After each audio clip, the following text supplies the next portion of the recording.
est-ce que ça serait pas préférable de finalement continuer à montrer votre sourire à tout le monde en sachant que on en a besoin, on a vraiment besoin de sourire.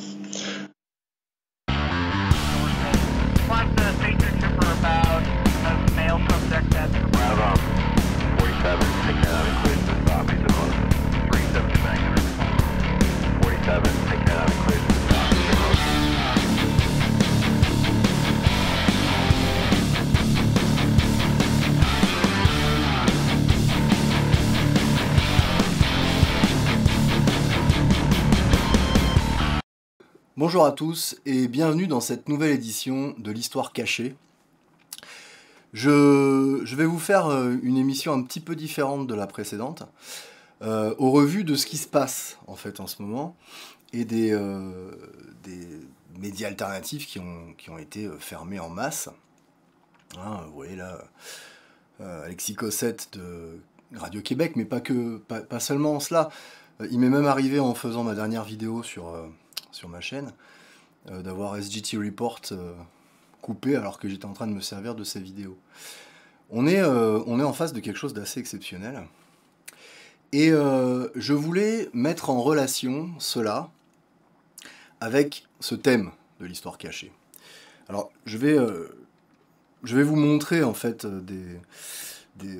mes fenêtres en fait, et on va essayer de faire ce petit cheminement comme une sorte de petit exercice. Donc, bon, Alexis Cossette, que vous connaissez très bien, hein, je n'ai pas besoin de vous le présenter. Mais, voyez-vous, par exemple, sur la dernière vidéo de NVV, il nous a fait la liste. Hein, et certains sont... moi personnellement, je les écoute. Hein. Just Informed Talk, c'était un très bon canal. Sarah Westall, X22 Report, SGT Report. Il est évident que vous ne pouvez pas faire entendre votre voix si vous n'avez pas une certaine puissance. Et je voudrais mettre en relation ce que je viens de vous dire avec un tweet que j'ai vu passer qui émanait de Florian Philippot, où il disait « Mais comment se fait-il que Alice Coffin ait autant de temps d'antenne alors qu'elle est d'une rare violence ?» Bon, alors moi je me suis livré à ce petit exercice, vous allez voir, je vais vous montrer. Ça peut même être une sorte de tutoriel. Vous voyez, Alice Coffin, bon, il n'y a rien de très intéressant sur cette page, à part, et c'est là où c'est intéressant, c'est que ce que je vais vous faire comprendre par là, c'est que tout ce qu'on vous dit être complotiste, il faut bien comprendre le mécanisme qu'il existe derrière cela et pourquoi on vous dit cela. Alice Coffin, elle a bénéficié d'une bourse Fulbright. Et moi, ça a attiré mon attention. Je me suis dit, tiens, une bourse Fulbright. Ça m'a évoqué immédiatement les bourses Cecil Rhodes, les Rhodes Scholarship, et tout un tas d'autres petits appareils du même tonneau, comme la French American Foundation et leur programme, Young Leaders. Et donc, je suis allé voir ce que c'était Fulbright. Alors, Fulbright, c'est ça. Hein. Bon, a priori, ça a l'air d'être une sorte de programme d'échange franco-américain, hein, comme beaucoup, avec des programmes dédiés, hein, pour faire des échanges d'étudiants, etc. Voilà. Maintenant, bon, a priori, tout cela paraît anodin, bien sûr. Maintenant, qui est M. Fulbright? M. Fulbright, c'est lui. On nous dit donc que c'est un démocrate, c'était un démocrate du Sud, multilatéraliste, hein, favorable à la création de l'Organisation des Nations Unies. Et ça, tout de suite, ça m'a un petit peu interpellé, vous voyez, vu le genre de choses que je recherche. Et on me dit aussi qu'il était au comité des affaires étrangères. Donc j'ai pas pu m'empêcher d'aller chercher un peu plus loin. Et il suffit de taper CFR et Fulbright. Et dans la publication du CFR, qui s'appelle Foreign Affairs, hein, dont je vous ai parlé dans ma précédente vidéo. Et je trouvais ça intéressant de faire le lien, si vous voulez, entre la dernière vidéo que j'ai fait, qui est plutôt théorique, et quelque chose de très très concret. C'est-à-dire que là, dans Foreign Affairs, hein, ça date de décembre 95, il y a la biographie de M. Fulbright. Hein. M. Fulbright, on apprend que, bon, déjà, bien sûr, il était absolument dans le train du CFR, et en plus de ça, il était très ami avec Walter Lippmann. D'accord ? Walter Lippmann. Alors, Walter Lippmann, pour ceux qui ont ce genre de lecture, vous le connaissez, hein, c'est ce monsieur, qui est... On lui attribue l'expression la fabrique du consentement. Et quand on parle de fabrique du consentement, on ne peut s'empêcher d'aller faire un tour sur le livre d'Edward Bernays, Propaganda. Hein. Bernays qui est un personnage en lui-même, double neveu de, comment s'appelait-il, de Sigmund Freud. Et au passage, c'est un des ancêtres du CEO de Netflix. Ça s'invente pas, hein. Netflix qui est cet appareil de propagande incroyable que tout le monde regarde sur la planète. Ils ont quand même réussi à faire passer une propagande particulièrement dégueulasse. Donc en fait, voilà, ce sujet des médias ne peut pas être complètement décorrélé des organisations supranationales. Et de cette organisation supranationale, de cet appareil que nous avons en fait sur notre monde, le CFR et tous les satellites qui tournent autour, parce que bien sûr que je vous parle du CFR, mais sur une de mes vidéos sur ma chaîne, j'ai parlé précédemment du Club de Rome.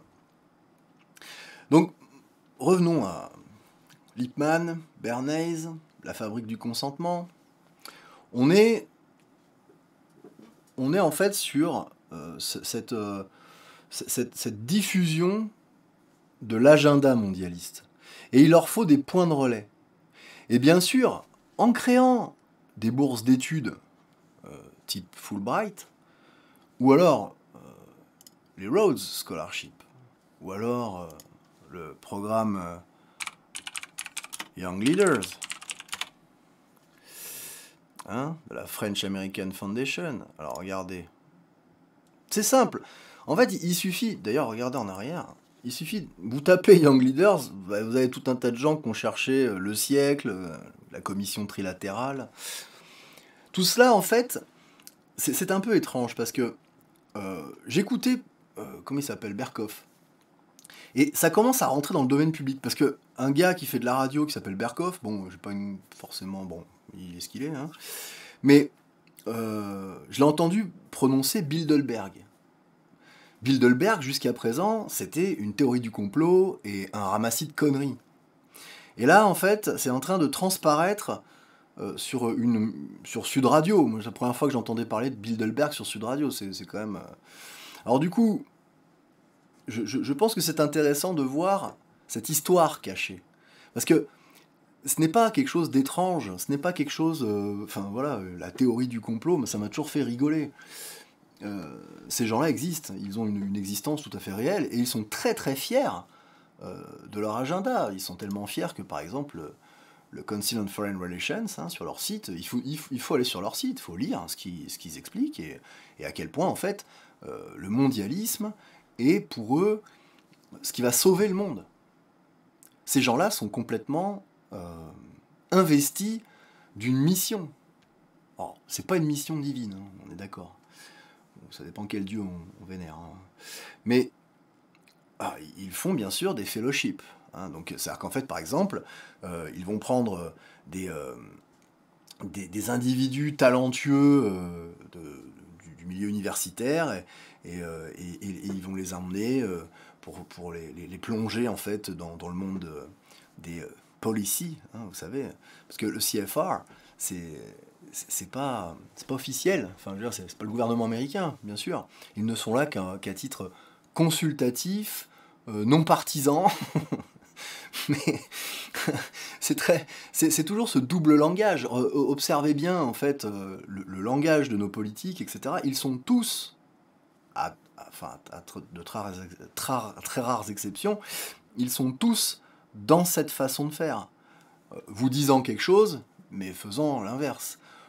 Utilisant de belles formules et de bons mots, mais vous précipitant vers l'abîme. Après, le CFR a ses prolongations européennes, etc. Alors, la French American Foundation, c'est intéressant parce que, en fait, quand vous regardez, elle a été fondée en France, hein, la branche française. On y trouve quelqu'un de très intéressant, on y trouve Jean-Louis Gergorin. Hein, Jean-Louis Gergorin, homme d'affaires, diplomate, polytechnicien, énarque. Ah, ils ont tous le même profil. Hein. Bien sûr, il a fait la Stanford Graduate School of Business. D'autres auront fait, par exemple, la London School of Economics, comme Brune Poisson, par exemple. Tout cet appareillage, en fait, est maturé. Alors d'abord, en fait, vous avez dans le CFR les gens, en fait, qui vont créer les grandes policies, les grandes tendances, les directions. Et ces gens-là, en fait, ont besoin de relais. Et pour avoir des relais et pouvoir diffuser tout ça dans la société, bon, ils font des scholarships, hein, des bourses d'études. Donc on a ce milieu qui se mature dans les facs. Hein, et on a besoin, bien sûr, de diffuser des États-Unis vers l'Europe. Alors, je ne suis pas allé chercher pour l'Allemagne, mais je suis prêt à vous parier qu'il y a à peu près le même système d'échange, vous voyez. Donc, dans les facs se maturent ces nouvelles, grandes et belles idées. Hein, vous voyez de quoi je veux parler, hein, tout le délire du transgenre, LGBT, etc. Tout ce qui va, en fait, dans le sens de la mondialisation. Hein, on veut absolument se débarrasser des particularités, des civilisations, de la souveraineté nationale. Tout cela, tous ces mots, en fait, sont de très vilains mots.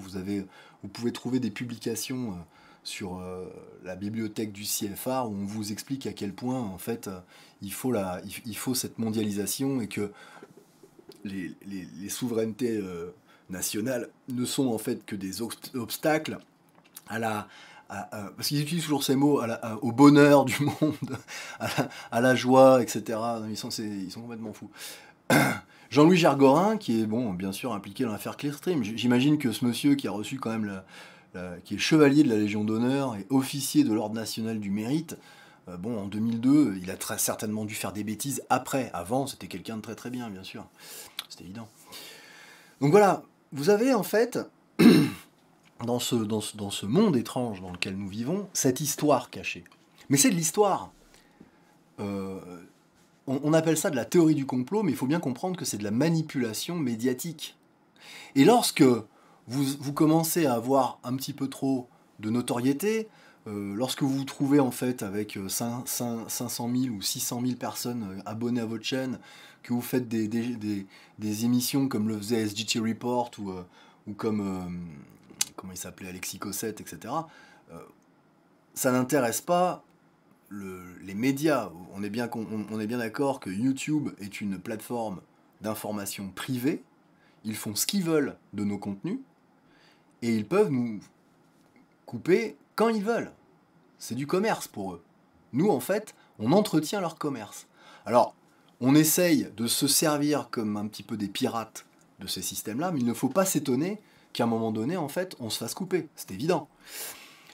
Donc, quelle est la réaction saine ? Eh bien, c'est un peu ce que je viens de vous montrer. C'est-à-dire qu'il faut avoir en face de nous, il faut avoir en nous des références, une connaissance, en fait, de comment toutes ces organisations organisent cette attaque sur nous, en fait, sur monsieur et madame tout le monde. Hein. Une fois qu'on a compris cela, moi, Alice Coffin, à part que je trouve que elle est absolument horrible, cette bonne femme, elle me chatouille rien du tout, j'en ai rien à cirer de ce qu'elle raconte. Parce que vous comprenez que ces gens-là, en fait, Alors, elle a peut-être pas conscience qu'elle est manipulée par des idéologies délirantes. Mais ces gens-là, en fait, ne sont que des agents de distraction. Ils permettent, en fait, de créer la controverse auprès des gens. Ils les focalisent sur des débats d'une stérilité sans nom. Je veux dire, le génie lesbien, mais c'est complètement débile. De la même manière que on va vous focaliser, je ne sais pas, sur le changement de sexe à 8 ans. Non mais dans quelle société normale, le changement de sexe à 8 ans est un sujet? Dans une société normale, on va vous regarder en vous disant, mais hein, ça va pas bien, non? Donc, il faut absolument créer ce genre de choses, ce genre de dissonance. Par exemple, quand je regarde sa page, je me dis, c'est presque fait exprès qu'elle enseigne le journalisme à l'Institut catholique de Paris. Ça leur permet quelque part de faire des liens entre ce que la catholicité peut être, hein, et puis et ce genre de truc. Vous voyez, il faut bien vous dire que cette histoire cachée, ces courants sous-jacents sont bien plus importants et bien plus puissants que les querelles autour de la droite et de la gauche. Ça ne sert à rien. Ces gens-là, en fait, Édouard Bernays en était l'architecte. La manipulation consciente et intelligente des habitudes et des opinions organisées des masses est un élément important de la société démocratique. Ceux qui manipulent ce mécanisme invisible de la société constituent un gouvernement invisible qui est le véritable pouvoir dirigeant de notre pays. Ce monsieur a théorisé cela. Il l'a théorisé dans les années 20-30. Hein. Et depuis, on s'en sert allègrement. C'est un guide. Le livre Propaganda a créé des émules derrière, bien sûr, bien évidemment. Il y a d'autres théoriciens derrière, éminents, qui ont travaillé sur cela. Nous sommes gouvernés, nos esprits sont moulés, nos goûts formés, nos idées suggérées, en grande partie par des hommes dont nous n'avons jamais entendu parler. Et il a raison. Je pense même que beaucoup de gens ignorent qui est Bernays, Lippmann, qui sont les gens du CFR. Si on prend... regardez, on va faire l'expérience. Vous tapez Great Reset. Hein. Great Reset, dit-il, hein, il c'est Klaus Schwab. Vous allez voir qui est Klaus Schwab, hein, fondateur du forum de Davos, etc. On est quand même sur quelqu'un d'éminent. Hein. Le Great Reset est l'initiative qui vise à améliorer l'état du monde dans une ère post-Covid. Hein. J'ai tweeté, je crois, tout à l'heure, la deuxième vague du Covid est la première pierre sur l'édifice du gouvernement mondial. C'est pas une théorie du complot, le gouvernement mondial. Hein. Le Great Reset, ça fait un moment qu'ils en parlent. Et ils sont très très fiers d'eux. Hein. Regardez, alors c'est un petit peu lent. Hein. There is an urgent need for global stakeholders to cooperate in simultaneously managing the direct consequences. Il nous faut, en fait, on a un besoin urgent comment dirais-je, de dirigeants et de coopération globale qui vont simultanément prendre la direction des conséquences de la crise du Covid-19. Bien sûr qu'ils pipotent les chiffres du Covid-19. Ils en ont besoin de pipoter ce truc-là. Ils ont besoin... je crois que j'ai vu passer... c'est le professeur Perron qui disait que si Macron, la dernière fois qu'il a parlé à la télé, il y a quelques jours, s'il avait montré les courbes, il aurait été ridicule. Mais bien sûr. Hein, et les gens portent des masques. Alors, je ne l'ai pas là, mais je vous aurais fait la démonstration. Dans les médias, les gens, ils interviennent avec un masque sur la... Non, mais on est dans la muselière, là. Hein, taisez-vous. Taisez-vous. Voilà, l'initiative du Great Reset. Ils sont là pour votre bonheur. Sustainable Development Impact Summit. Le sommet de l'impact du développement durable. Développement durable, hein, je vous rappelle que tout cela, c'est le Club de Rome.